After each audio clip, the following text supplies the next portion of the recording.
Object, helping verb, verb की third form, by subject. और जब स्वर से उच्चारण हो रहा है, किससे? स्वर से, तो आप ऐसे याद रख के जाना कि किस जो भी शब्द मिलेगा आपको ब्लैंक के बाद उसको हिंदी में कर लेना। स्वर से होगा तो एन लगाना, व्यंजन से शुरू होगा तो आप सिंपली जो है उसमें ए लगा के आना। ये होता है दो के लिए, ये प्रीपोजिशन है, किसी के तरफ या किसी पर्टिकुलर डायरेक्शन में जाते हैं तो। और वही टू जो होता है वो बहुत के लिए होता है, टू मच, बहुत ज्यादा। ठीक है, तो यहाँ पे हमारा जो है सी। स्वागत है आपका डीसीसी के डिजिटल प्लेटफॉर्म पे, जहां पढ़ाने के नाम पे सिर्फ पढ़ाया जाता है। आज की इस वीडियो में हम सब्जेक्ट इंग्लिश का एक सेक्शन ग्रामर लेके आए हैं। बेसिकली इंग्लिश में दो ही पोर्शन है, एक रीडिंग कॉम्प्रिहेंशन और दूसरा ग्रामर। और जहां तक मैं जान रहा हूं, ग्रामर में आप लोगों को थोड़ी ज़्यादा प्रॉब्लम होती है क्योंकि स्कूल लेवल पे भी इतने अच्छे से नहीं पढ़ाया जाता है। तो आज की इस वीडियो से आपको काफ़ी हेल्प मिलेगी और जो अपकमिंग CM3 का एंट्रेंस एग्जाम है उसमें भी इससे काफ़ी क्वेश्चन आने के चांसेस हैं। तो आइए बिना किसी देरी के स्टार्ट करते हैं। आइए पहले बात करते हैं कि ये जो ग्रामर के क्वेश्चंस हम लाए हैं उसमें कौन कौन से टॉपिक कवर होंगे, या कहूँ कि ये इंग्लिश ग्रामर में कौन कौन से टॉपिक के ऊपर क्वेश्चंस आ सकते हैं। तो जैसा कि आप बोर्ड पे देख रहे होंगे कि पार्ट्स ऑफ स्पीच से क्वेश्चन आ सकता है। बेसिकली पार्ट्स ऑफ स्पीच क्या होता है? तो जो आप इंग्लिश सेंटेंसेस देखते हैं उसमें जितने भी वर्ड होते हैं वो पार्ट्स ऑफ स्पीच में कंसीडर होते हैं, जैसे noun, pronoun, adjective, verb etcetera. वहीं पे अगर दूसरे टॉपिक की बात करें, टेंसेस एंड देयर यूजेस। और टेंस आपको पता होना चाहिए इंग्लिश ग्रामर का कोर है, यानी आप नॉर्मली कोई भी सेंटेंस बोलते हैं तो उसमें टेंस यूज हो ही रहा होता है मेजॉरिटी ऑफ टाइम। वहीं पे थर्ड टॉपिक की बात करें, सब्जेक्ट वर्ब एग्रीमेंट, यानी किस सब्जेक्ट के साथ कैसा वर्ब लगना चाहिए। वहीं पे फोर्थ टॉपिक की बात करें, आर्टिकल्स एंड डिटरमिनर्स। वहीं फिफ्थ की बात करें, voice, active and passive. Sixth की बात करें, डायरेक्ट एंड इनडायरेक्ट स्पीच, जिसमें स्टेटमेंट, कॉमा, क्वेश्चन सारे देखने को मिलेंगे। नेक्स्ट देखें तो सेंटेंस टाइप्स एंड स्ट्रक्चर। वहीं पे अगर बात करें, punctuation rules, vocabulary, words and power, degree of comparison, यानी आपने नॉर्मली देखा होगा कि दो लोगों के बीच में कंपेयर होता है, जैसे Ram is taller than Shyam. तो यहाँ पे टॉलर जो वो क्या है, राम और श्याम को कंपेयर कर रहा है, तो इसी को डिग्री ऑफ कंपैरिजन कहते हैं। वहीं पे figure of speech, question tag, noun forms. तो ये कुछ मेनली आपके वो टॉपिक्स हो गए जो अभी जो आप एंट्रेंस एग्जाम देने वाले हो CM3 का, उसमें क्वेश्चंस इन्हीं से देखने को मिलेंगे। तो इन्हीं के ऊपर हम आपके लिए क्वेश्चन लाए हैं, तो वीडियो में अंत तक बने रहिएगा, कुछ नया सीख के ही जाएंगे। आइए अब डायरेक्ट जंप करते हैं क्वेश्चन पे। जैसे कि आप फर्स्ट क्वेश्चन की बात करें, choose the correctly punctuated sentence, यानी आपको इन चारों ऑप्शन में से बताना है कि सबसे सही पंचुएशन किसमें है। और अगर आप देखेंगे तो आपको पता है कि जब हम कोई भी नाउन लेते हैं तो उनको सेपरेट करने के लिए कॉमा आता है, तो हम देखते हैं कि कॉमा सही से किसमें लगा हुआ है। तो आप अगर ए ऑप्शन की तरफ देखेंगे, आई like mangoes, apple and bananas, तो यहाँ पे आपको पता होना चाहिए कि मैंगो, एप्पल, बनाना नाउन है और इनके बीच में कॉमा लगा हुआ है। अब कई बच्चे गलती क्या करते हैं, वो सोचते हैं कि जो सेकंड वर्ड है और मान लो थर्ड वर्ड है और हमें जो है आपके तीन जो है नाउन मिले थे, तो एंड जो है लगाने समय ये कॉमा को इग्नोर कर देते हैं, नहीं लगाते। उनको लगता है कि बिना कॉमा के एंड आना चाहिए, तो यही वो गलती करते हैं। वो अगर नॉर्मली लगाने जाएं तो लगाते आई लाइक मैंगो, एप्पल्स और फिर बिना कॉमा के एंड बनाना लगा देते हैं। तो इस पे वो सोचते हैं कि ऐसा सही आंसर आना चाहिए था, नहीं। लेकिन आपको याद रखना है कि जब आप लास्ट नाउन भी लिख रहे होगे एंड लगा के, तब भी कॉमा आना चाहिए उससे पहले। सो इसका फाइनल आंसर हुआ A, I like mangoes, apple and bananas. वहीं पे सेकंड क्वेश्चन की बात करें, select the correct form of verb. आपको करेक्ट फॉर्म ऑफ वर्ब जो है यहाँ पे लाना है, तो आपको पता होना चाहिए कि सी जो है वो सिंगुलर सब्जेक्ट है। क्या है? सिंगुलर सब्जेक्ट, और सिंगुलर सब्जेक्ट के साथ सिंगुलर वर्ब आता है। तो यहाँ पे अगर मैं बात करूँ प्रेजेंट इंडेफिनिट में, सिंगुलर सब्जेक्ट के लिए सिंगुलर वर्ब होगा गोज, तो आंसर हो गया हमारा B, she goes to school every day. वही थर्ड क्वेश्चन की बात करूँ, identify the adjective in the sentence. अगर एडजेक्टिव की बात करें तो ये वो वर्ड्स होते हैं जो नाउन और प्रोनाउन को मॉडिफाई करते हैं। क्या करते हैं? मॉडिफाई करते हैं, या फिर कहें उनमें कुछ आपके एक्स्ट्रा मीनिंग ऐड कर देते हैं। तो कहा गया है कि एडजेक्टिव इस सेंटेंस में आपको बताना है। तो अगर आप ध्यान से देखो तो बॉय जो है वो नाउन है और उसको मॉडिफाई करने वाला या उसमें मीनिंग ऐड करने वाला वर्ड कौन सा हो गया? टॉल। तो यहाँ पे हमारा आंसर हो गया सी, टॉल। यानी बॉय कैसा बॉय? Tall boy. तो उसमें मीनिंग ऐड हो गया। ठीक है, तो यही हमारा एडजेक्टिव था, आंसर हो गया सी। फोर्थ क्वेश्चन की बात करें, which of the following is a collective noun, यानी इनमें से कलेक्टिव नाउन कौन सा होगा? अब आप सोचेंगे कलेक्टिव नाउन क्या होता है, तो अब जब हम बहुत सारों में से कुछ चीज को लेके नाम दे देते हैं तो उसे हम कलेक्टिव नाउन कहते हैं। एग्जाम्पल के लिए ए लाइब्रेरी ऑफ बुक्स, जहाँ पे आपके कई सारे बुक होंगे उसको हमने क्या नाम दे दिया? लाइब्रेरी। और वहीं पे एक क्लासरूम ऑफ स्टूडेंट या क्लास ऑफ स्टूडेंट, जहाँ कई सारे स्टूडेंट होंगे उसे क्या नाम दे दिया? क्लास। तो वैसे ही यहाँ पे कलेक्टिव नाउन कौन सा होगा? तो आप कहेंगे सी, टीम। यानी टीम ऑफ प्लेयर्स, यानी बहुत सारे प्लेयर होंगे उसे टीम नाम दे देंगे। तो यहाँ पे हमारा आंसर था सी। फिफ्थ क्वेश्चन की बात करें, फिल इन द ब्लैंक्स, यानी हमें इसमें भरना है सही आपके ऑप्शन।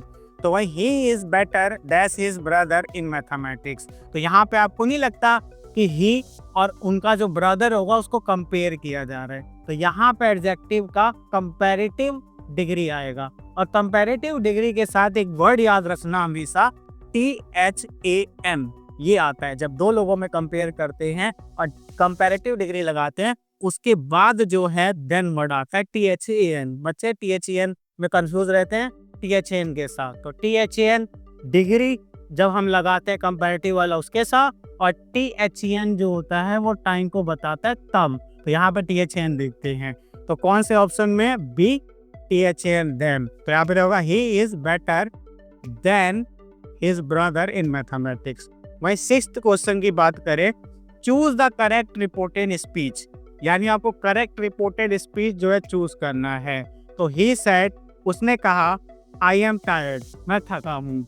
अब यहाँ पे जो है हमें क्या है, आपके सिंपली करेक्ट रिपोर्टेड स्पीच जानना है। तो अगर मैं आपको सिंपली बोलूँ तो पास्ट में से हम चेंज करेंगे और आई को जो है हम सब्जेक्ट को देख के चेंज करेंगे, क्योंकि जब भी फर्स्ट पर्सन होता है, आई फर्स्ट पर्सन है, फर्स्ट पर्सन को सब्जेक्ट को देख के चेंज किया जाता है। तो यहाँ पे ही है तो आई के जगह पे क्या आ जाएगा? ही। प्रेजेंट सेंटेंस है तो उसको पास्ट में किया जाता है, तो एम के लिए वर्ड आ जाएगा वाज। तो आप देखो कौन से सेंटेंस में ही और वाज लगा हुआ है। तो यहाँ पे अगर मैं ध्यान से देखूं तो A option, he said he was tired, तो हमारा आंसर हो गया आगे ए। वहीं पे सेवंथ क्वेश्चन की बात करें, विच sentence is in passive voice, यानी इसमें से कौन सा सेंटेंस पैसिव वॉइस में है? तो पैसिव वॉइस को जानने का बहुत इजी तरीका है, इसका फॉर्मेट होता है, पैसिव वॉइस का फॉर्मेट होता है ऑब्जेक्ट, हेल्पिंग वर्ब, वर्ब की थर्ड फॉर्म, बाय सब्जेक्ट। ऐसा फॉर्मेट आपको देखने को मिलेगा। और अगर मैं बात करूं ऑब्जेक्ट क्या होता है, तो वो वर्ड सेंटेंस का जो एक्शन रिसीव करता है, और सब्जेक्ट वो वर्ड सेंटेंस का जो एक्शन परफॉर्म करता है। ठीक है, तो यहाँ पे ध्यान देते हैं। अगर मैं इसको ध्यान से देखूं तो आपको दिख रहा होगा टीचर सब्जेक्ट है, पहले लगा हुआ है, लेकिन क्या लगा होना चाहिए? ऑब्जेक्ट। तो ये होगा नहीं। वहीं पे अगर मैं देखूं द लेसन, लेसन क्या है? अगर लेसन पढ़ाया जा रहा है तो वही रिसीव कर रहा है एक्शन को, तो यहाँ पे ये ऑप्शन हो सकता है। इसके अदर देन अगर आप देखो तो सब में सब्जेक्ट से स्टार्ट हो रहा है, और सब्जेक्ट से स्टार्ट होने वाले कभी पैसिव वॉइस नहीं होंगे, आपके लेवल पे तो नहीं होंगे। ठीक है, तो यहाँ पे अगर हम ध्यान दें तो B, the lesson was explain by the teacher. आप यहाँ देख रहे हैं बाय करके सब्जेक्ट है, स्टार्ट में ऑब्जेक्ट है, हेल्पिंग वर्ब है, और ये वर्ब की थर्ड फॉर्म है, एक्सप्लेन, एक्सप्लेन, एक्सप्लेन, तो वर्ब की थर्ड फॉर्म भी हो गई। वहीं पे 8th क्वेश्चन की बात करें, आइडेंटिफाई द करेक्ट स्पेलिंग। और आपको अभी बता देता हूँ, ये वर्ड जो है इनमें से जो करेक्ट स्पेलिंग सेलेक्ट करना है, ये कई बार प्रीवियस ईयर के क्वेश्चंस में रिपीट हुआ, तो उसको जरूर करके जाना। इसमें आपको ध्यान रखना, एकोमोडेशन पूछा है तो 2 बार सी और 2 बार एम वाला वर्ड सेलेक्ट करना। अगर आप यहाँ पे ध्यान दोगे तो 2 बार सी, 2 बार आपके जो है एम, तो ये एकोमोडेशन का सही आंसर हो गया बी। हाँ, अब 9th क्वेश्चन को देखें, choose the correct synonym of brave. Synonym का मतलब होता है सेम मीनिंग। क्या होता है? Same meaning. अब देखते हैं कि ब्रेव का मतलब क्या होता है? बहादुरी, हिम्मत। तो इसका सेम मीनिंग वाला वर्ड कौन सा है? तो आप देख के भी समझ गए होंगे, सी, करेजियस इसका आंसर था। वही 10th क्वेश्चन को देखें, choose the opposite of victory. Victory का आपको अपोजिट यानी विलोम बताना है। विक्ट्री का मतलब होता है जीत। अब आपको ऐसा वर्ड सेलेक्ट करना जिसका मीनिंग होगा हार। तो यहाँ पे अगर हम देखें तो डिफीट क्या है, डिफीट विक्ट्री का अपोजिट वर्ड है, ठीक है, ऐसे याद रखना है। तो सी हमारा आंसर था। 11th क्वेश्चन की बात करें, विच आर्टिकल इज करेक्ट, यानी कौन सा आर्टिकल करेक्ट होगा। आर्टिकल बेसिकली ए, एम और द, ये याद रख लो, इसके ऊपर भी क्वेश्चन आता ही आता है।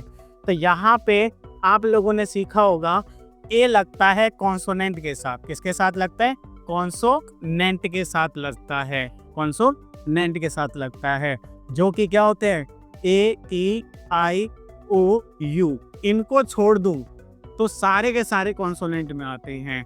वहीं पे ए, ई, आई, ओ, यू क्या होता है, वोवेल होता है। क्या होता है, वोवेल। तो आपने सीखा है कि कॉन्सोनेंट के साथ ए लगाना है और वोवेल के साथ एन लगाना है। और कोई भी आपके जो है यूनिक होगा या रेयर होगा, स्पेशल होगा, उसके साथ न लगाना है। आपके लेवल पे यही सिखाया जाता है। लेकिन यहाँ पे एक ट्रिक याद रखना आप लोग, क्या कि जब हम इसे प्रोनाउंस करेंगे, जैसे क्या ही इज डैश आगे ऑनेस्ट मैन, तो एच देख के बच्चे अक्सर क्या लगा देते हैं, इसमें खुशी खुशी ए लगा देते हैं, क्योंकि उन्हें एच लगता है क्या है, कॉन्सोनेंट है, तो ए लगा के आ जाते हैं। और क्या हो अगर मैं बोलूं कि ये गलत है, यही गलती काफी बच्चे करते हैं। तो आपको ध्यान देना है कि आपको इसे हिंदी में कर लेना है। हिंदी में जो है ऑनेस्ट ऐसे लिखेंगे, और जब स्वर से उच्चारण हो रहा है, किससे, स्वर से, तो आप ऐसे याद रख के जाना कि किस जो भी शब्द मिलेगा आपको ब्लेंड के बाद, उसको हिंदी में कर लेना। स्वर से होगा तो एन लगाना, व्यंजन से शुरू होगा तो आप सिंपली जो है उसमें ए लगा के आना। तो यहाँ पे जो है अगर मैं ऑनेस्ट की हिंदी करता हूँ तो आ जैसा दिख रहा होगा, तो यानी इसके साथ हमें लगाना है एम, तो आपका आंसर होगा बी, एम। वही 12th क्वेश्चन की बात करें, identify the type of sentence, आपको इसमें सेंटेंस का टाइप बताना है। तो simply please open the door, आप सेंटेंस सुन के ही समझ गए होंगे, रिक्वेस्ट की जा रही है। क्या की जा रही है, रिक्वेस्ट। और रिक्वेस्ट और ऑर्डर करने वाले सेंटेंसेस को बोलते हैं इंपरेटिव। तो यहाँ ऑप्शन हो गया हमारा इंपरेटिव। इंटेरोगेटिव में क्वेश्चन आस्क करते हैं, एक्सक्लेमेटरी में सडन इमोशन बताते हैं, और डिक्लेरेटिव में स्टेटमेंट देते हैं। तो यहाँ पे हमारा आंसर था इंपरेटिव, क्योंकि रिक्वेस्ट की जा रही थी। अब 13th क्वेश्चन को देखें, चूज द करेक्ट प्रीपोजिशन, यानी आपको करेक्ट प्रीपोजिशन बताना है। तो क्या है, we sat dash the tree, यानी हम बैठे थे डैश द ट्री, तो आप ट्री के कहाँ बैठे होंगे, तो अगर आप सही से सोचे तो नीचे, और ट्री के नीचे अगर बैठा जाता है तो वहां के लिए प्रीपोजिशन होता है अंडर। क्योंकि आपका सिंपली अगर मैं ट्री की बात करूं तो ट्री जो है खुद एक आपके क्या है, एक डेंस आपके स्ट्रक्चर है, और बैठने की जब बात होगी तो सिंपली आप देखेंगे उसके नीचे होगा, तो उसके लिए हम वर्ड यूज करते हैं अंडर। तो यहाँ पे हमारा प्रीपोजिशन हो गया अंडर, ऑप्शन हो गया सी। वही 14th क्वेश्चन को देखें तो select the correctly framed question tag, यानी इसमें से कौन सा क्वेश्चन टैग सही से फ्रेम्ड है। तो जब आप देख रहे हो कि ये प्रेजेंट कॉन्टिन्यूअस में है, जब is am are helping verb लगाओ, इज एम आर में से कोई हेल्पिंग वर्ब हो और वर्ब की फर्स्ट फॉर्म के साथ आईएनजी हो, तो प्रेजेंट कॉन्टिन्यूअस होता है। क्या होता है, प्रेजेंट कॉन्टिन्यूअस। और प्रेजेंट कॉन्टिन्यूअस में अगर क्वेश्चन टैग लगाना पड़े तो आपको प्रेजेंट कॉन्टिन्यूअस का ही लगाना है। तो अगर आप ध्यान से देखेंगे तो सी ऑप्शन में है आर नॉट यू, तो क्या होगा पूरा, you are coming are not you, या ऐसे भी बोल सकते हो you are coming aren't you, तो ये आपका आंसर हो गया। ठीक है, तो जिस टेंस में आपका क्या होगा, आपके जो सेंटेंस होगा उसी में उसका क्वेश्चन टैग एंड होगा। तो यानी प्रेजेंट कॉन्टिन्यूअस में था तो प्रेजेंट कॉन्टिन्यूअस में ही करना। बात करते हैं 15th क्वेश्चन की, identify the figure of speech, यानी आपको पहचानना फिगर ऑफ स्पीच, या सिंपल भाषा में कहूँ तो आपको पोएटिक, क्या पोएटिक या लिटरेरी डिवाइस बताना है।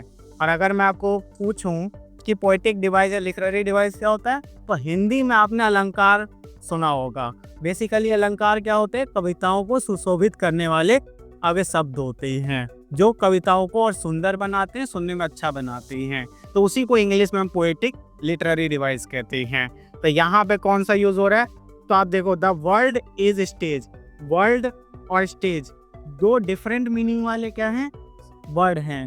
और इनको कंपेयर किया जाता है जब दो डिफरेंट मीनिंग वाले वर्ड को जब कंपेयर करते हैं तो वहां पे जो पोएटिक डिवाइस होती है, याद रखना, मेटाफर। क्या होती है? मेटाफर। और वहीं पे अगर मैं सिमिले की बात करूं तो जब लाइक और एज वर्ड यूज करके कंपेयर करते हैं तो वहां पे आता है सिमिले। क्या आता है? सिमिले। और वहीं पे पर्सोनिफिकेशन कब आता है? जब हम किसी नॉन लिविंग को ह्यूमन की तरह ट्रीट करते हैं तो उसे बोला जाता है पर्सोनिफिकेशन। और हाइपरबोले किसे कहते हैं? जब भी किसी चीज को एग्जैगरेट करके दिखाते हैं। जैसे अगर एग्जांपल दूं तो simile, my writer is as busy as bee, यानी कि मेरा राइटर जो है वो कितना बिजी है, जैसे बी होता है उतना बिजी है, तो एज करके आया तो सिमिले हो गया। पर्सोनिफिकेशन में हम बोल सकते हैं the moon is smile down on the earth, यानी मून हंस रहा है अर्थ के ऊपर। आप बताओ कि हंसना कौन करता है? ह्यूमन। उसकी तरह कौन है? मून। तो यानी कि कहीं ना कहीं हम दिखा रहे हैं अब किसको? अब नॉन लिविंग को किस कैरेक्टर के थ्रू? ह्यूमन के कैरेक्टर के थ्रू। तो पर्सोनिफिकेशन। हाइपरबोल हो गया, माई फीट इज किलिंग मी। अब थोड़ा दिमाग पे जोर डालो, पैर जो है कैसे मार सकता हमें? तो हम बढ़ा चढ़ा के दिखा रहे हैं, तो ये किसका हो गया? हाइपरबोल का। तो यहाँ पे लेकिन क्योंकि इन्होंने वर्ल्ड और स्टेज दो डिफरेंट मीनिंग वालों को कंपेयर किया था तो उसके लिए मेटाफर होता है। क्या होता है? मेटाफर। अब बात करते हैं 16th क्वेश्चन की। Fill in the blank with correct tense, यानी by tomorrow they dash the work. अब देखिए ये बहुत सिंपल टेंस का एक सेंटेंस है, तो मैं चाहूंगा कि आप इसे खुद से करें और कमेंट में इसका आंसर जरूर बताएं। आइए अब 17 क्वेश्चन पे जंप करते हैं। Choose the correct indirect form, यानी आपको इनडायरेक्ट फॉर्म इनमें से करेक्ट चूज करना है। तो he said do not make noise, और उसने कहा कि नॉइज मत करो, यानी शोर मत मचाओ। अब इसका अगर मैं सही से बोलूं तो he said not to make noise. अब यहाँ पे जो है मैं इस आंसर को एक्सप्लेन कर सकता था, लेकिन आप समझिए कि हमारे पास टाइम बहुत कम है और हमें प्रिपरेशन जल्दी करनी है। तो जैसे ही आपके CM3 के एंट्रेंस एग्जाम होते हैं तो हम इंग्लिश ग्रामर की क्लासेस भी शुरू करेंगे। उसमें आपका वॉइस, आगे सिंपली रिपोर्ट या फिर कहे टेंस, ऐसे बड़े बड़े टॉपिक को कवर करेंगे। तो वहाँ भी आप जुड़े रहिएगा, आपको सारे ग्रामर के टॉपिक भी इसी चैनल पे देखने को मिलेगा। तो इसका आंसर हो गया ए। वहीं पे 18th क्वेश्चन की बात करें, which of this is a abstract noun, यानी इनमें से कौन सा एब्स्ट्रैक्ट नाउन है? तो अगर मैं एब्स्ट्रैक्ट नाउन की बात करूं तो बेसिकली फीलिंग्स, ठीक है। वहीं पे अगर मैं बात करूं इमोशंस, ऐसी जब बातें होती हैं तो वो एब्स्ट्रैक्ट नाउन के अंदर आती है। यानी इन चीज़ों के अगर नेम की बात करें हम, तो अगर हम अपने चारों ऑप्शन में से देखें तो चाइल्डहुड यानी बचपन, ये हमारा क्या हो गया? एब्स्ट्रैक्ट नाउन हो गया। 19th क्वेश्चन की तरफ चले तो choose the correct plural form, यानी आपको इसमें करेक्ट प्लूरल फॉर्म बताना है। तो मैं आपको बोलूँगा चाइल्ड है, और चाइल्ड का आपको प्लूरल फॉर्म बताना है। चाइल्ड मतलब एक बच्चा। अब बहुत सारे बच्चों के लिए या कहीं बच्चे के लिए क्या वर्ड होना चाहिए? तो आपको नहीं लगता कि आपके लेवल के लिए काफ़ी इजी है? तो आप लोग इसका आंसर जरूर कमेंट करना, ठीक है। अब चलते हैं 20th क्वेश्चन पे। Identify the parts of speech of the underline word, यानी अंडरलाइन वर्ड का पार्ट ऑफ स्पीच जो है बताना है। अगर आप यहाँ पे देखो तो आपको कोई अंडरलाइन नहीं दिख रहा होगा, लेकिन मैं आपके लिए क्लियर कर देता हूँ। फास्ट जो है इसके नीचे अंडरलाइन है। अब फास्ट कौन सा पार्ट्स ऑफ स्पीच है वो आपको बताना है। तो बेसिकली ध्यान दीजिए, फास्ट कर क्या रहा है? फास्ट जो है हमारे वर्ब को मॉडिफाई कर रहा है या हमारे वर्ब में मीनिंग ऐड कर रहा है। और जो चीज़ वर्ब में मीनिंग ऐड करती है, इसमें वर्ब में मीनिंग ऐड करती है, ठीक है, उसे हम कहते हैं एडवर्ब। क्या कहते हैं? एडवर्ब। खुद देखिए, नाम में भी आपको समझ आएगा। एडवर्ब यानी वर्ब में कुछ ऐड करना। तो यहाँ पे अगर मैं देखूं तो हमारा कौन सा ऑप्शन आंसर हो गया? B, adverb. वही 21st क्वेश्चन की बात करें, select the correctively punctuated sentence, यानी कि इनमें से कौन सा सेंटेंस सबसे सही से पंचुएटेड है, यानी कि इनमें सबसे सही से पंचुएशन लगा हुआ है। तो अगर आप गौर से देखेंगे तो हमारे पास WH वाले सेंटेंस हैं जो बेसिकली इंटेरोगेटिव के लिए यूज होते हैं। और इंटेरोगेटिव सेंटेंस की पहचान क्या होती है? उनके लास्ट में क्वेश्चन मार्क लगा होता है। तो आप देखिए किसमें क्वेश्चन मार्क लगा हुआ है, आपको दिख रहा होगा सी में, वेयर आर यू गोइंग, और ये रहा देखो आपका क्वेश्चन मार्क। तो ये हमारा सही आंसर है। वही 22nd की बात करें, चूज द करेक्ट ऑप्शन, यानी नीचे दिए हुए में से करेक्ट ऑप्शन आपको चूज करना है। The plural of mouse is, mouse का प्लूरल क्या होगा। अब यहाँ बच्चे गलती करते हैं, वो अक्सर प्लूरल SES से ही समझते हैं, लेकिन कुछ ऐसे प्लूरल होते हैं तो इरेगुलर होते हैं। यहाँ माउस का प्लूरल हो जाएगा माइस, यानी बहुत सारे चूहे। तो बी हमारा आंसर है। अब बात करते हैं 23rd क्वेश्चन की। Identify the tense. आपको ये जो सेंटेंस दिया इसका टेंस पहचानना है। सेंटेंस क्या है? She has been reading for an hour, यानी कि वह आगे पढ़ रही है 1 घंटे से, यानी वह 1 घंटे से पढ़ रही है। अब यहाँ पर मैं कुछ पहचान बताता हूँ, आइडिया लग जाएगा। अगर किसी सेंटेंस में सब्जेक्ट है, हैज, हैव जो है इसमें से एक हमारा हेल्पिंग वर्ब है, और इसी के साथ जो है बीन भी लगा हुआ है, और वर्ब की फर्स्ट फॉर्म के साथ ING लगा हुआ है, और सिंपली सिंस 4 में से एक चीज लगी है और लास्ट में टाइम लगा हुआ है। क्या लगा हुआ है? टाइम। तो ऐसे सेंटेंस जो होते हैं प्रेजेंट परफेक्ट कॉन्टिन्यूस होते हैं। क्या होते हैं? प्रेजेंट परफेक्ट कॉन्टिन्यूस, यानी कि जो पास्ट में स्टार्ट हुए थे और प्रेजेंट में भी कंटिन्यू हुए हैं, तो उसे हम कहते हैं प्रेजेंट परफेक्ट कॉन्टिन्यूस। तो यहाँ पे आप देखो, आपको हैज हैव में से एक चीज दिख गई, वहीं पे आपको बिन भी दिख गया, वर्ब भी फर्स्ट फॉर्म के साथ ING, और सिंस 4 में से एक चीज, और साथ में आपको टाइम भी दिख रहा है। ठीक है, तो यहाँ पे अगर मैं बात करूँ कौन सा ऑप्शन हमारा आंसर हो गया? सी, प्रेजेंट परफेक्ट कॉन्टिन्यूस। तो 24th क्वेश्चन की बात करें, which one is an interrogative sentence, यानी नीचे दिए हुए में से कौन सा इंटेरोगेटिव सेंटेंस है। और आपको पता है इंटेरोगेटिव सेंटेंस की पहचान ही है, तो उसका एंड जो है क्वेश्चन मार्क से होता है। अब जिस सेंटेंस में आपको क्वेश्चन मार्क दिख रहा होगा वही इसका आंसर है, तो कमेंट में इसका आंसर जरूर बताना। आइए अब 25th क्वेश्चन की बात करते हैं। चूज द करेक्ट कंजक्शन, यानी कि आपको करेक्ट कंजक्शन चूज करना है। आई like T dash I don't like coffee, मैं चाय पसंद करता हूँ डैश कॉफी पसंद नहीं करता हूँ। अब आप बताइए इसमें क्या हो सकता है? लेकिन। क्या? लेकिन। तो यहाँ पे क्या हो जाएगा? C, but. I like tea but I don't like coffee, तो हमारा आंसर है सी। 26th क्वेश्चन की तरफ चलते हैं। तो select the correct idiom uses. अब ईडियम जो है क्या होते हैं? मुहावरे होते हैं। क्या होते हैं? मुहावरे। तो अगर मैं बात करूं कि he is a dark horse, और यहाँ पे डार्क हॉर्स जो है वो हमारा ईडियम है, तो इसकी मीनिंग बतानी क्या होगी? तो डार्क हॉर्स उसे कहते हैं जो अपने एबिलिटीज को छिपाता है और किसी सिचुएशन में उस एबिलिटी को शो करके सबको सरप्राइज कर देता है। तो आइए किस ऑप्शन में ये देखने को मिल रहा है? यहाँ देखो, he is secretive and has hidden qualities. यहाँ पे क्या है कि वो सीक्रेटिव यानी छिपक आपके जो है गुप्त रहता है, लेकिन उसके पास क्या? हिडन क्वालिटीज है, यानी हमारा आंसर हो गया सी। वही 27th क्वेश्चन को देखें, which is a compound sentence, यानी कौन सा सेंटेंस कंपाउंड है इनमें से। कंपाउंड सेंटेंस होने का कंडीशन क्या होता है कि हमारे पास आपके जो है क्या होंगे? दो जो हैं इंडिपेंडेंट क्लॉज होंगे, ठीक है, और उनको सेपरेट कर रहा होगा कंजक्शन, सेपरेट कर रहा होगा कोई